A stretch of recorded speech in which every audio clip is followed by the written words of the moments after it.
wabarakatuh. Shalom, Om Swastiastu, Namo Buddhaya, dan salam kebajikan. Tentunya saya mengharapkan juga buat Tribuners dalam keadaan sehat dan bahagia. Senang sekali rasanya saya Fiona Jiretno dapat menjumpai Anda kali ini. Dan tentunya Vio tidak sendiri, Vio sudah bersama dengan narasumber yang akan berbincang nih ke depannya.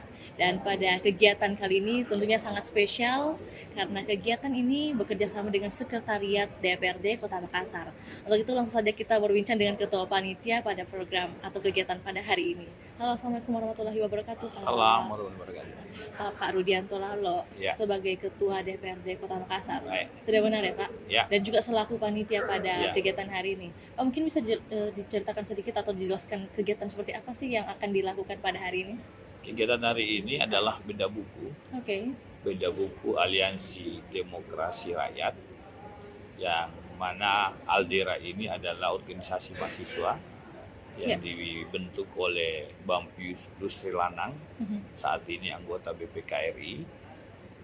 Potret kaum muda tahun 1993-1999, dan pergerakan mahasiswa Aldera inilah yang termasuk salah satu pemicu reformasi tahun 1999, yang kemudian 98 yang kemudian menumbangkan kekuasaan otoriter zaman Orde Baru Pak Soeharto.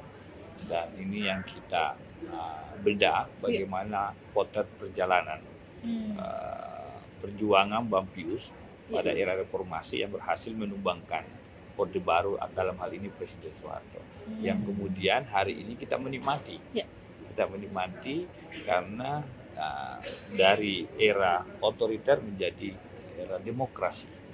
Kira-kira begitu. Ini makanya kita mengundang semua stakeholder di Kota Makassar, forum rektor, forum dosen, aktivis mahasiswa, LSM, ya, termasuk kepala daerah, termasuk ketua DPRD, untuk kemudian kita bisa merenungi kembali potret perjalanan aktivis mahasiswa di era 93-99. Nah, karena kita yang menikmati hasilnya hari ini. Kira-kira begitu. Dan juga Pak, sebelumnya mungkin panggilan sapaan yang bisa Vio panggil ini untuk lebih fleksibel. Pak Rudi aja. Pak Rudi aja ya. Oke, Pak Rudi. Biasanya kan ini kalau berbicara tentang aktivis juga erat kaitannya dengan mahasiswa nih Pak.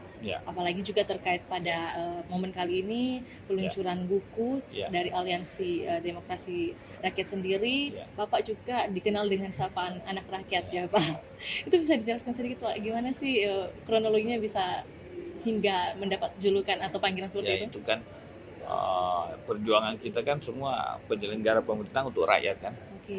Kalau saya tagline saya anak rakyat ya karena memang saya bukan saya merepresentasikan bahwa saya bukan anak siapa-siapa, saya anak rakyat biasa saja, kira-kira gitu. Jadi sebenarnya nggak ada maksud tertentu. Ini hanya panggilan aja, mungkin merepresentasikan diri saya bukan siapa-siapa. Kemudian dipanggil anak rakyat, kira-kira begitu. Dan ini perjuangan dulu kan kebebasan tidak ada ya, semua dikendalikan negara. Yang ini kemudian yang diperjuangkan oleh Pak Pius. Makanya nama organisasinya Aliansi Demokrasi Rakyat. Atau yang dikenal dengan Aldera. Kira-kira begitu. Pak, jadi dengan ada latar belakang sebagai juga anak rakyat nih sapaannya, tentunya juga saya googling nih ya Pak. Tadi Pak Rudi, ini kan ada info bahwa Pak Rudi ini adalah seorang yang lahir di satu pulau nih Pak. Iya, satu pulau di Pulau Lakang, benar ya Pak? Iya. Nah, itu kan sama ceritanya juga nih dengan si Unyil atau juga si Pak. Ini kan bagaimana sih ceritanya bisa sukses seperti sekarang ini Pak, menjabat sebagai Ketua DPRD Kota Makassar? Bagaimana kronologinya Pak? Kita dari dulu sudah jadi aktif di mahasiswa ya. Aktif di mahasiswa, sejak mahasiswa terbuka kita punya pemikiran, terbuka luas gagasan, ide-ide, menjadi mahasiswa yang tentu memungsikan fungsinya sebagai fungsi agen perubahan, sebagai social control, semua itu kami lakoni. Lalu kemudian sejak mahasiswa 7 tahun itu membuat kita bergaul dengan lingkungan, kondisi menyesuaikan dengan kondisi kekinian waktu itu, yang kemudian mengantarkan kita banyak berkomunikasi, bergaul, baik di tempat kuliah maupun di luar. Apalagi ketika menjabat sebagai ketua organisasi mahasiswa hukum. Oke. Nah, itu yang kemudian terbangun relasi jaringan sehingga bisa eksis sampai hari ini. Itu berkat ya belajar perjuangan kita di kampus, terbiasa dengan parlemen jalanan. Oke. Parlemen jalanan karena kan demo-demo aja kan mahasiswa dulu kan. Iya. Setelah kita tamat baru kita masuk di Mengerti parlemen gitu ya. jalanan, parlemen asli. Jadi anggota DPR lalu Iya. kemudian hari ini jadi ketua DPR. Mhm. Kira gitu pengantarnya seperti itu. Oke Pak, kalau berbicara tentang mahasiswa, tadi Bapak menyebutkan 7 tahun lamanya ya, kurang lebih 7 tahun itu sebenarnya motif bisa Ya, selesainya kita menikmati sebagai pejabat mahasiswa. Oke, sangat Pejabat menikmati pada mahasiswa saat itu ya. karena kita tidak mau lepas status mahasiswa karena dengan mahasiswa kita betul-betul bisa gunakan fungsi kontrol kita, kontrol sosial kita kepada pemerintah, mengingatkan pemerintah untuk senantiasa berbuat kepada rakyat. Nah, itu yang kemudian kita tanamkan dalam diri sejak mahasiswa, dan ketika kita lama kuliah ya kita nikmati aja proses menjadi seorang mahasiswa. Mahasiswa itu proses pencarian jati diri kan, dan mengasah, menempa kita untuk menjadi kemudian pemimpin hari ini. Oke, jadi memang ada proses pencarian jati diri pada saat Iya, itu ya Pak. karena kan proses pembelajaran kan. Iya. Kita mahasiswa proses pembelajaran, otak kita lagi fresh-freshnya. Siapa? Mau diisi apa? Iya. Kira-kira begitu. Kirain alasan lainnya ada crush yang mau diburu ini Pak. Tapi memang fokusnya pada saat itu menjabat sebagai ketua organisasi ya Pak. Iya. Oke Pak, lantas dengan jabatan Pertanyaan terakhir. Oke, Udah waktu ya? oke, siap Pak.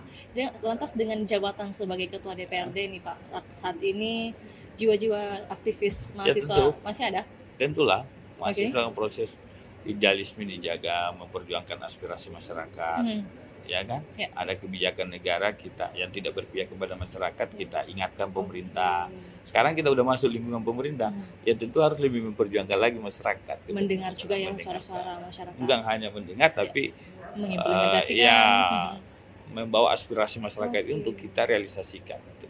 Kira-kira begitu. Oke, siap Pak. Oke. Mungkin karena waktu juga, jadi kita akhiri obrolan kita pada kesempatan kali ini. Tentunya View masih ingin berbincang lebih jauh Pak. Tapi mungkin di segmen lainnya Pak. Oke, terima kasih banyak Pak, sukses terus dan juga jaya nih kepengurusannya. Amin. Itulah tadi perbincangan singkat kita bersama Bapak Rudianto Lalo selaku Ketua DPRD Kota Makassar. Tentunya kita akan menanti perbincangan kita selanjutnya. Untuk itu sampai jumpa buat Tribuners pada kesempatan lainnya. Terima kasih.